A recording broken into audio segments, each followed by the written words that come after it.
I didn't think a tank of diesel would be the thing that almost cost me my land, but that's exactly how it started. One minute I was standing at a pump, half awake, watching fuel crawl up the gauge, and the next I had a sheriff laughing at a grown woman who'd just tried to use the police to steal from me. And that laugh right there in the gravel lot was the moment I realized this wasn't about gas at all. I'm telling this from my side because I was the one standing there, hands cold on the pump handle, boots dusted with frost, mind already on the day's work. I live just outside a subdivision called Ridge Hollow Estates. I own a ranch that's been in my family longer than the HOA's logo has existed. The access road to my property is private, recorded, surveyed, older than the neighborhood itself. It's the kind of thing you don't think about every day, until someone decides they want it. That morning felt ordinary, Montana ordinary, quiet. The kind of cold that doesn't bite, just warns. Diesel humming into my old Ford like it always had, like it always would. I was thinking about the creek cutting into the fence line again, about how spring melt never asks permission. I was thinking about work. Then I heard heels, sharp, fast, deliberate, like someone wanted to be noticed. I didn't turn at first. Folks from Ridge Hollow came through that station all the time, usually acting like the world owed them something just for showing up. But then the voice hit me. "You, stop pumping, I need diesel now." I looked over my shoulder and there she was, Bethany Crowell, president of the Ridge Hollow HOA, oversized sunglasses, clipboard tucked under her arm like it was a badge hair untouched by the wind. Her SUV sat crooked at the next pump nose, halfway into a disabled spot, like the rules were suggestions meant for other people. I let the pump run and said, "Morning, pumps are open, just swipe your card." She lifted her hand at me, palm out, like I was something she'd tolerate only briefly. "No. You'll stop what you're doing and prioritize Ridge Hollow members. HOA vehicles are authorized for immediate fueling." That was my first blink. Authorized by who? By me, she said, like that settled everything. The pump clicked full. I capped the tank, leaned against my door, and said, calm as I could manage, "Ma'am, this isn't HOA property. Everyone waits their turn." Her mouth fell open. Actually fell open. Like she'd never heard the word no spoken to her in real life. "We contribute to community infrastructure," she snapped. "That gives us priority access." "It's diesel," I said, "not a throne." Her nostrils flared. "Do you understand who I am?" "I do," I said. "And I'm still not giving you free fuel." That word free hit her like I'd slapped her. "I never said free," she hissed. "I said priority. HOA members don't prepay. We're invoiced monthly." I almost laughed. Almost. Instead, I crossed my arms. "You're welcome to take that up with the owner inside. I'm not turning anything over." Her voice jumped loud enough for the ranch hands at the other pump to pause. "This is discrimination." That's when the performance started. She straightened, adjusted her sunglasses, and raised her voice like she was addressing a crowd bigger than the gravel lot. "He's denying essential fuel to Ridge Hollow residents. This is targeted, hostile, a direct attack on our community." "Please lower your voice," I said. She raised her phone instead. "Of course she did. You're refusing service to HOA members," she narrated dramatically. "I will not tolerate this harassment. This man is threatening my safety." I took a step back. "That's enough." She dialed 911 right in front of me. "This is an emergency," she told the dispatcher, eyes locked on mine. "A man is preventing me from accessing essential services. He's hostile. I feel unsafe." I stood there, not moving, hands visible, leaning on my truck. When she hung up, she smiled thinly. "You're going to regret this. The sheriff will straighten you out." That's when the doubt crept in. Not fear, confusion. Her eyes kept drifting to my passenger seat, to the rolled survey map and tools lying there.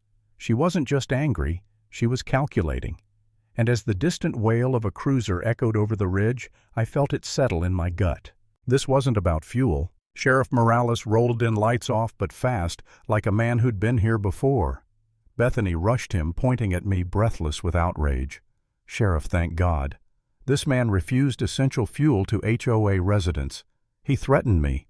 Morales looked at me, eyebrow lifting just a touch. "Jake, did you threaten anyone?" "No," I said. "I filled my tank. She demanded free diesel and called you." "Lies," Bethany snapped, flipping open her folder. "I have documentation. Maps spilled out. Letters. diagrams stamped with Ridge Hollow's crest.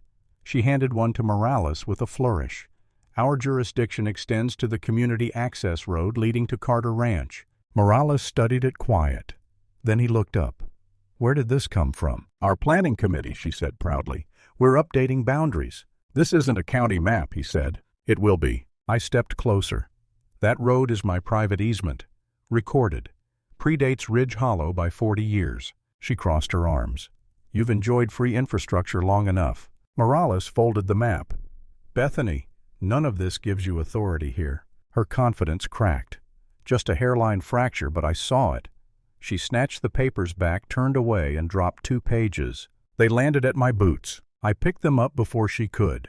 One was an internal letter, proposed annexation map. Objective acquire access rights to Carter Ranch Road. The other was worse, a county survey, altered fonts, mismatched lines, redrawn. Give those back, she demanded. Why does this claim my land, I asked. They're drafts, she snapped. Morales leaned in. Did you file these? She hesitated. Too long. I photographed them. Handed them to Morales. Her voice cracked. You can't do that. These are evidence, he said. She stormed off tires, spitting gravel. Morales looked at me. Keep those photos. Something's going on. I thought that was the end of it. I was wrong. When I drove home, I found 3 HOA SUVs parked by my gate. Men in matching jackets, snapping photos of my fence, my mailbox.